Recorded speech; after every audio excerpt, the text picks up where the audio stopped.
Hi everybody, welcome to Shivers. Last week I put out my newest book release. This is called Break Her Open. This is a horror poetry book. So this is the second actual book that I've put out. The first one was Burn Her Down. Now we have Break Her Open. And after this we'll have another actual book that will be more of a prequel to Burn Her Down. But so far I've gotten a lot of questions about the poetry book. How do I read it? What's the structure? What's really actually going on? So I really wanted to take today to break Her Open.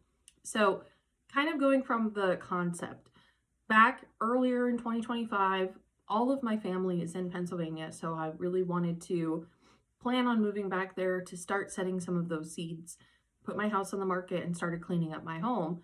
And when I started unpacking and packing everything, I came across a lot of old poetry. Back when I was in middle school, high school, any type of study hall that was had, I was writing or reading. So very on brand. But being able to find some of those old poems was really cathartic and really cool to just be like, hey, I can actually do something with this now. So that kind of gave me the idea, especially with most of them being a little bit of that like cringy poetry, the hopeless romantic, being able to put that in something that has growth, that shows expansion, that shows we're not just that writer from high school or middle school anymore. So this is how the idea really got brought to life. So I always talk about horror very closely related and linked to spice challenges. You know, you're not going to sit there and start with Carolina Reaper, but you might start with a jalapeno and then grow your tolerance. So every time that I'm talking about spice and horror movies, I'm also thinking about them in the same way. So I wanted to add that in there as well. So each part has its own sort of horror theme as well as an accompanied pepper. And so I know that this sounds like it's all over the place because this book kind of is all over the place, but it's the idea that we have 9 parts, which represent the 9 levels of hell, the 9 circles of hell for Dante's Inferno. It is the idea that each part of our life, as we get older, we experience different versions of hell, different versions of things we don't want to deal with at that age, things that we have to face that we don't want to, things that just really make that point of living very challenging. So not only are each of the parts representative of the circles of hell, it's also that period of your life. It's also that growth in the horror tolerance as well as the actual spice tolerance as well. And then we also have what I have called the violent times. So I read a lot of books just in general, but also spiritual books. And it's very interesting when you're looking at books from like 1999, how they're talking about like, oh, the world used to be so cheap and things used to be affordable and we could be able to afford to live and blah, blah, blah. It's these things that just keep going around and around and they're saying the same thing, but just year over year, we're not learning. So the violent times is meant to be what's actually going on in the world at that point in time with that horror twist to it. So not only are we getting a glimpse into what circle of hell we're in, but we're also seeing what's our spice level, what's our tolerance level at this stage, how old are we, what's going on in our fictitious world, where are we going grocery shopping. So all of the normalcy that pulls into regular life is now reflected in poetry as well. So for part 1, we have time to play. This, of course, is childhood innocence. We also have the different types of sins as well. So this is all about fraud, innocence. Each section has the element of either earth, air, fire, water as well. So this is all about air. So our pepper for part 1 is going to be the poblano. It's nice and easy, just a little bit of heat. We have that spooky cartoon-like fear. Your violent times article reads, local girl vanishes from playground. And then your grocery store trip has peanut butter and jelly, Chex Mix, Hot Pockets, lemonade, Capri Sun, and of course that poblano pepper. Now we get a little bit older for part 2. This is called Don't Look Under the Bed. We have that more preteen anxiety, some of that wrath, starting to have hate towards other people, starting to dislike some of the things that are going on. This is going to be all about water as well. Our pepper for this section is a jalapeno. Our horror genre is more of that ghost story. We have the Violent Times article as the Psychic Kids Assist in Investigations. Footnotes for this section. Each section just in the beginning has footnotes, kind of what would be the critique of that age in hindsight. And so we have No One Else Sees It, very along the lines of the supernatural. And then for your grocery store trip, we have Cool Ranch Doritos, chicken, rice, cauliflower. So part 1, part 2, growing up. Part 3, still growing up. Now is that teen. We have limbo for this one. This is called The Crush That Killed Me. This is the element of air. For our pepper, this time we have a cayenne. So we're moving from poblano to jalapeno to now cayenne. Our horror is more psychological at this stage, everything being in the brains of a teenager. This Violent Times article is also heartbreak at the school dance turns tragic. So now we're talking about prom, we're talking about first boyfriends, first kisses, things like that. The footnotes, they never noticed. And then your grocery store trip is pasta, tomatoes, vodka, spinach, romaine lettuce. So for part 3, that's probably where most of the cringy poems live, is more in that teenage phase, in more of that area. So yeah, you have all of that. Part 4 then is Welcome to the Real World. This is where things start to get actually real. This is all about college. This is also all about lust. You have the element of air for here. For your pepper, you have Thai chili.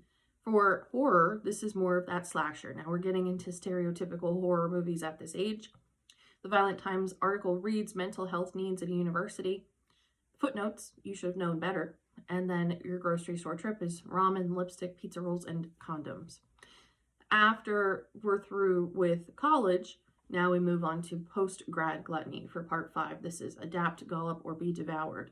This is really where the horror elements start to come into play.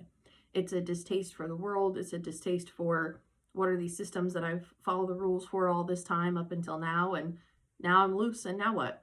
So we have a lot of horror elements in this phase, and this is where it starts to get a little bit less realistic and more storytelling.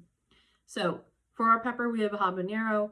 For horror, we have body horror at this stage. Violent Times reads mutations in the water supplies. Footnotes are the numbness will eat you away. And then your grocery store trip is a hot glue gun, Doritos, 80-20 ground beef, eggs, butter, cake mix. So starting to see a little bit of the crack in psyche. Part 6 is what now? So exactly what I was talking about. This is your mid-20s. This is all about violence. This is fire and blood. This is the most aggressive part that we have. Nothing in this entire book I think is really like too blatant horror. It's much more opinionated, but there's 1 or 2 in this section that are a little bit gory. So for your pepper, you have Scotch bonnet. For your horror, of course, you have the gore. The Violent Times article reads serial killers on the loose. Your footnotes is what's the point? And for your grocery store trip, you have tarot deck, sleep mask, over-the-counter pills, a butcher block, and a whole pig.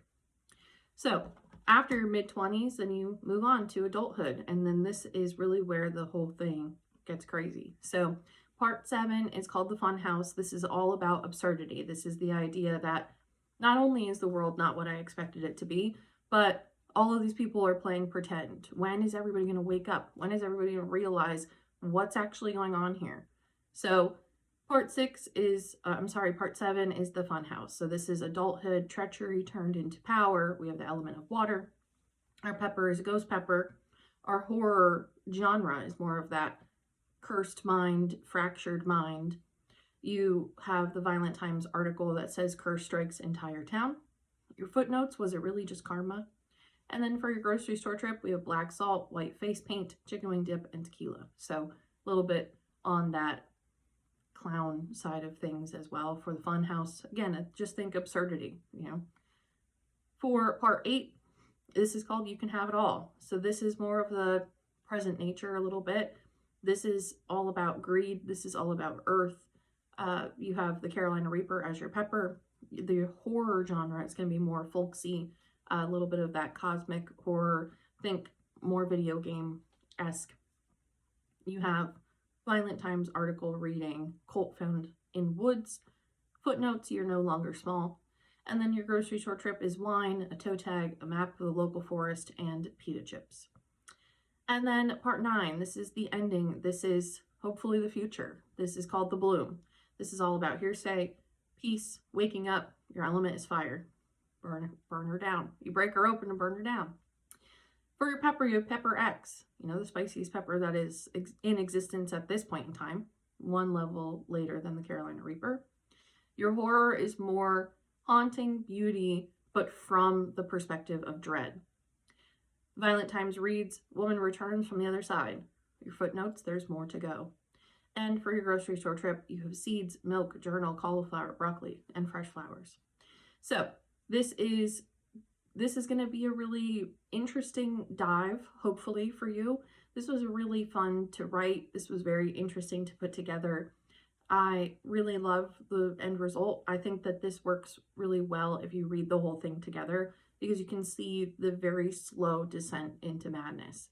I originally wanted this to be called The Descent, but that's taken. So think of that when you're reading this, and hopefully you do read it. And if you do, let me know your thoughts. This is, again, something that is a little bit more of a project for me. This is not, I wrote Burn Her Down to get all my thoughts out and all my opinions out, and that just turned into a really cool story. But this is for a very niche audience. So those of you who do read it, I do hope you like it, and I hope you'll let me know what your thoughts are. And thank you, as always, for listening, especially listening to this breakdown. This book, Break Her Open by me, Gina Grossbauer, is available on Amazon now on Kindle, hardcover, or paperback. And yeah, I hope you enjoy. Thanks, as always, for your support, and we'll see you next time.